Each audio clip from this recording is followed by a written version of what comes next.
Hi, folks, and welcome to the first of these home group sessions on the share materials. There are meant to be three between each of the church services, but we've combined them into two, so hopefully that works out okay. They're not particularly heavy, but they are meant to be very practical, so hope you can engage with the practicality of them.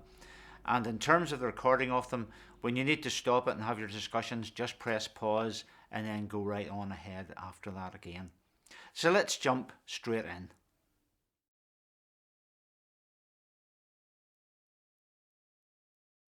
I'm sure, like me, you get pretty fed up with those kind of cold calls that you get, about Amazon telling you that your account's going to be frozen, that you've had a car accident, that your computer's not working well, and so on. You get absolutely fed up with those. Cold calls really can often they can get our backs up, they can provoke suspicion, mistrust, and cause us to react in ways that are sharp and even ungracious.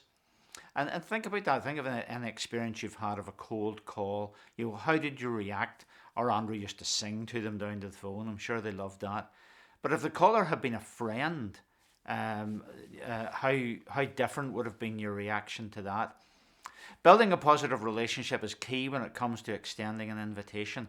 A relationship provides a much more natural platform to sharing our faith and also a better place to invite people along to church services and church events from. Let's explore a story in the Bible involving a man called Levi. His name became Matthew, who just seemed to get this. So in our Bible reflection, let's read Luke chapter 5, verses 27 to 32.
Levi has an encounter with Jesus that completely changed his life. He's so excited to tell others the good news that he immediately throws a party. These verses have a lot to teach us about the importance of building relationship. So have a conversation now in your groups and have a chat about these three questions that'll appear on your screen.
Levi's life was changed by Jesus. He has a good news story to share, and his natural inclination is to introduce others to Jesus, starting with those closest to him. We have a good news story to share as well, a life changing story of Jesus who offers a free gift of grace. Yet, just like with cold callers, many people's reflex responses is no thanks due to mistrust and suspicion. Might that all change with a depth of relationship? Invitation without relationship feels cold and is therefore easily declined. In this session, we'll think about how we might prioritise relationship by outlining a few practices and ideas that can really help build a foundation on which to share your faith in Jesus.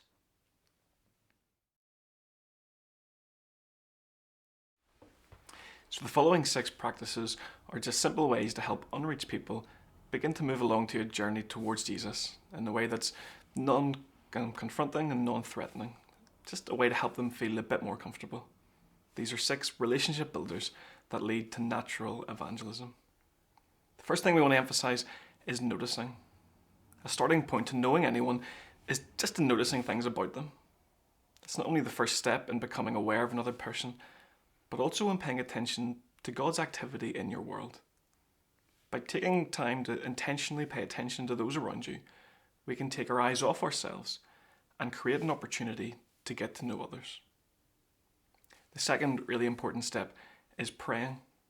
We should pray for those we meet in our day-to-day life and ask God to show us what He wants us to do in order to bless them. In this, we'll become more invested in their lives and more compassionate and loving towards them. The third thing we want to do is listening. Try listening to others with genuine care, showing empathy, interest, not just looking to butt in quickly with your own answers and stories, but taking the time to slow down, to listen. Doing this really helps them to trust you and to help them to discover the truth for themselves. The fourth thing we want to do is ask questions. Maybe we need to be more curious in our conversations. Drawing others out with good questions can help to build trust and create meaningful conversation. It's a natural order of questioning that deepens relationship would be history, where are you from? Transitions, whereabouts are you now? Journey, how did you get here? And goals, where exactly are you going? The fifth thing we want to do is loving. We need to genuinely love people, care for them, and see them through God's eyes. He's the one who actively pursues us. We need to remember that love may sometimes feel, but it always acts, as we see in Romans 5 verse 8. And then the sixth thing we want to do is be welcoming. We need to welcome people by valuing their presence so that they feel that they belong. Welcoming, it's not just about inviting, it's about bringing a warm, appealing presence towards others wherever you are. It's a way of life. So think about your face. A smile, eye contact, it goes a long way to making people feel welcomed and comfortable. Think about your space. Make people feel at ease, limit any awkwardness by finding common ground and connect people with others around them. Think about your place. Providing a comfortable place allows people to feel more relaxed, at home and accepted. Hospitality is vital to this. And then think about your grace. Accept people as they are and build a relationship at an appropriate pace. Walk alongside others, admit your own flaws and your own need for grace. We're going to stop now and have another conversation.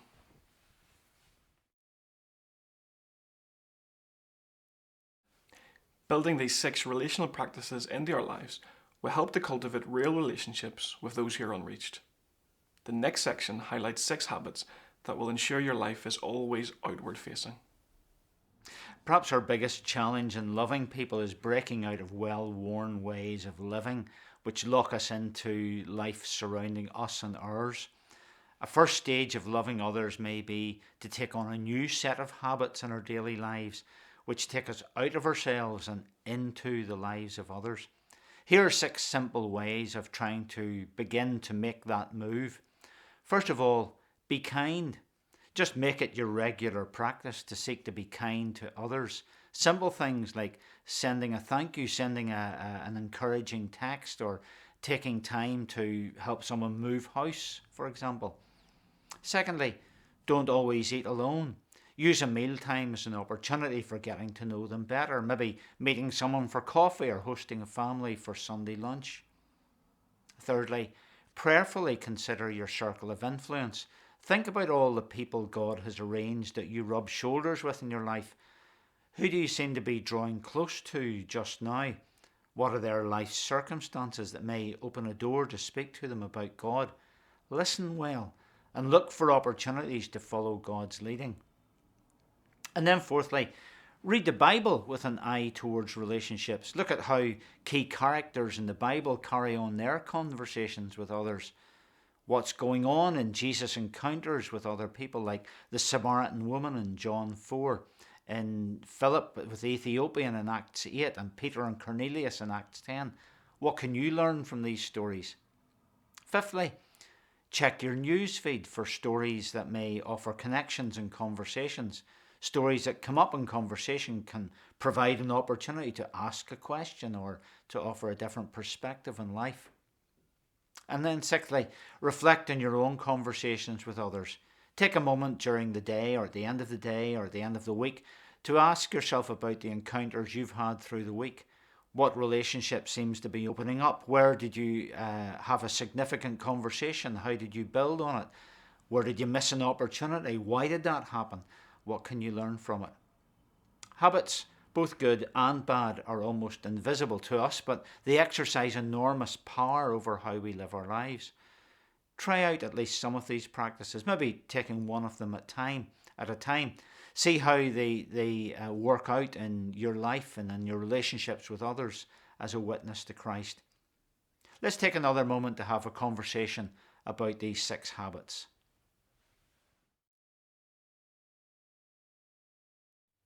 The church has much to offer as a place to build relationships with unreached people. The Cultivating Community section of this resource will help us to dig into that a lot more. However, at this stage, it's helpful to reflect on a couple of ideas for how the church can help us in loving people well. So, how can the church help? The first thing I want to think about is community. The church can help by cultivating a community where Christians and unreached people can gather together around a shared interest in a relaxed and informal way. Just think of some examples. Maybe a parent and toddler group, a walking or cycling group, maybe a five-a-side football team, or something like a cancer support group. It's important for you to see these environments as opportunities to invite unchurched friends along and be intentional in building relationships with them whilst there. The second thing we want to think about is how we can change our culture. We should seek to build a culture that intentionally and regularly reinforces the message that all of us are on mission throughout the entire week. We gather on a Sunday to help equip us and encourage us on that mission, but we're all scattered disciples looking to make disciples. Creating that culture takes time, but here's just 2 practices that, if repeated regularly, will begin to change the DNA of a church. The first is thinking about our language. Develop and embrace a language that has keywords that continually reinforce the idea that we are disciples, making disciples in our lives, where everyday lives are about being on the front line of mission. Listen to sermons and read God's word with an ear to how we can go out and spread the gospel in our relationships. The second thing we can do is think about how we use story. We want to be a church that recognises, encourages and celebrates the stories of other church members on everyday mission. These really simple practices, if repeated regularly, will help everyone to recognise their role in everyday mission, whether they work in business, health, education, or are retired, volunteering, or parenting. So far in this session, we have outlined a range of practices that will help prioritise relationship building in our lives, that can really build a foundation on which we can share our faith in Jesus. We've also considered how church can nurture relationship building through community environments and developing a culture that acknowledges and affirms that everyone is on mission. Now we want to look at understanding the needs of our community and how we can build relationships in our local community.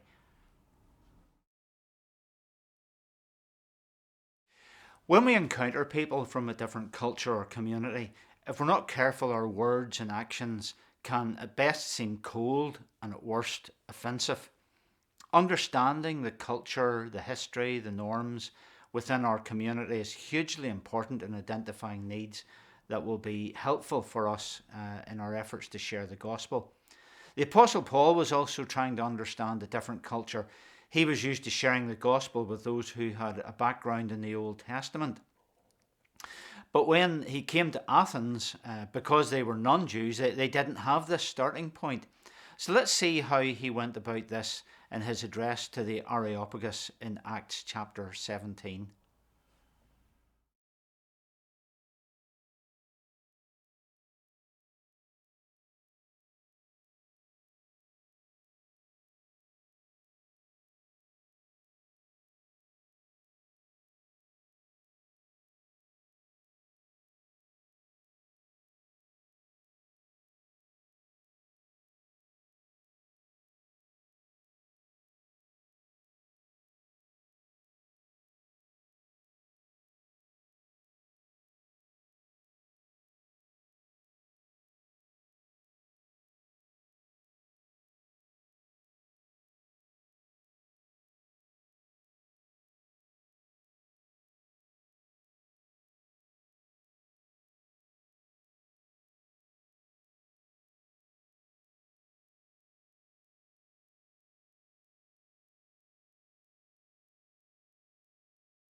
In this passage, Paul makes an effort to understand the community of the people of Athens before engaging in dialogue.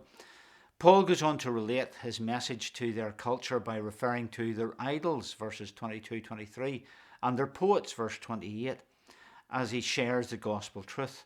Paul's starting point is to understand the culture into which he's going to communicate. He observes, he notices, he reflects.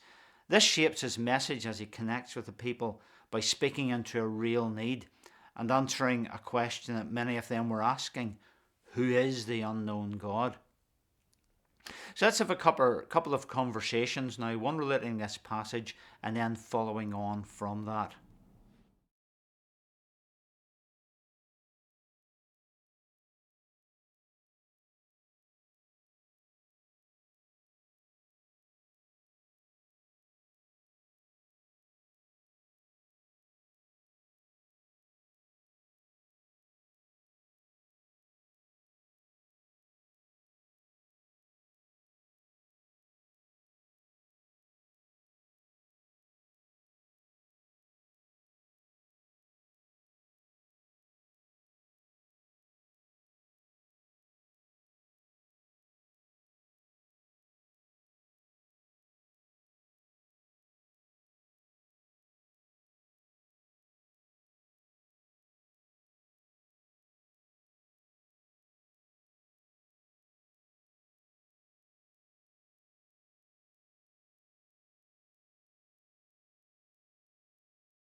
This next section gives us some practical ways to think about building relationships on our local streets and our local community. Now, some might not be suited to your context, some might be easily adapted, and others will work really quite well. First thing we want to think about is, well, what sort of things get in the way? What's stopping us from building relationships with our friends and our neighbours? The first thing you'll all say is, look, I have a really busy life. This isn't about adding to your load as much as about making the most of the spaces in which God has already placed you. This could be as simple as chatting to people at the school gate or just inviting someone for a coffee. The second big obstacle is, well, just actually making it happen. We all have good ideas, but getting them to reality is a different thing. We have to want to meet and connect with new people, and we have to put ourselves out there in a way that makes it easier. So take the first step. There's often a huge amount of fear and trepidation associated with this next section. So we're going to outline some really simple, non-threatening ways that can help you do this. So let's look at some practical pathways for getting started. The first one is, well, consider privacy. Decrease the privacy at the front of your house. Often when you go into a new residential estate, there aren't fences, there aren't hedges anymore, and while this limits privacy, it also creates great opportunity to interact with our neighbours, to say hello. Why not put a bench in your front garden so that you can naturally stop and chat to people and find out about their lives? The second thing is walk. Walking around your community is a great way to get to know other people. It's so easy to always jump in the car, but when we walk around, we learn about where we're living and naturally bump into people. People have a dog or a baby, well, they're much more likely to stop and to chat. The third idea is to shop local. Regular visits to a local shop or a coffee house will guarantee you to see the same people over and over again. You'll maybe see people from church or school, and it's a safe environment to say hello, to chat about the weather, and then move on. Plus, you're supporting local businesses and helping to create a hub in your area. The fourth is stopping points or visiting. Create reasons to be at the front of your house and just to talk to people who pass by. Develop a habit of visiting others in your area. This is especially appropriate in areas where people live at some distance away from their neighbours. Often we feel uncomfortable about arriving at someone's house uninvited, so perhaps look for a reason to come, like giving a gift of flowers or some baked goods. The fifth idea is to think about how we gather. Look for opportunities to show hospitality in your home, or develop opportunities to gather in your street. Think about natural things that happen in life where it's easy and comfortable to invite people around. So think about Christmas time, throw a party in your street, have a street party, a barbecue, or piggyback on a big national event such as a royal wedding, the Olympics, or some sort of cup final. Or maybe consider joining in with the Big Lunch movement as an excuse for your street party. If you check out their website by Googling the Big Lunch, you can get some really good ideas there. And then those of us with young children, well, you can plan something simple such as face painting, colouring in, a simple craft, and some games. The sixth thing is to give. Be generous with what you have. Bake buns and share them with your neighbours. Have an open door. Invite people around for lunch, for dinner, for coffee. If you prefer, invite someone out for coffee. The seventh thing we can do is to help. Do practical jobs for those who need it, including the elderly, the sick, or lone parents. Things like cutting the grass, putting the bins out, feeding the cat, or giving lifts when needed. It's just a really simple way to build relationships. The eighth thing we can do is join in. Go to local community events or join a club or an interest group. Think of things like a school fete, a cricket quiz, community picnics, things that are already happening that you can just join in on and build relationships. Think about community development group or neighbourhood watch, a drama group or a sports club. Use social media to make connections, your local area's Facebook page or the Nextdoor platform. There's lots of natural ways to be able to build relationships.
So this has been a bit of a longer session because we combined two from the share materials. But we've been learning a bit about knowing the mission field of our community and seeing how as a church we can respond so that we'll maybe be more appreciated locally and be able to show God's love through service and action. And we thought a wee bit about practical ideas about building relationships into the community and amongst our neighbours. So for next time, think about these things that we've talked about tonight and choose one to implement in the coming week. That might be buying a bench for your front garden if that works, or just having a chat with folks at the school gate, or inviting someone for coffee, or baking some buns and taking it round. It might be joining a local group or craft workshop or whatever it happens to be, or something else that you can think of in your context. Do it for the next time. Bye for now.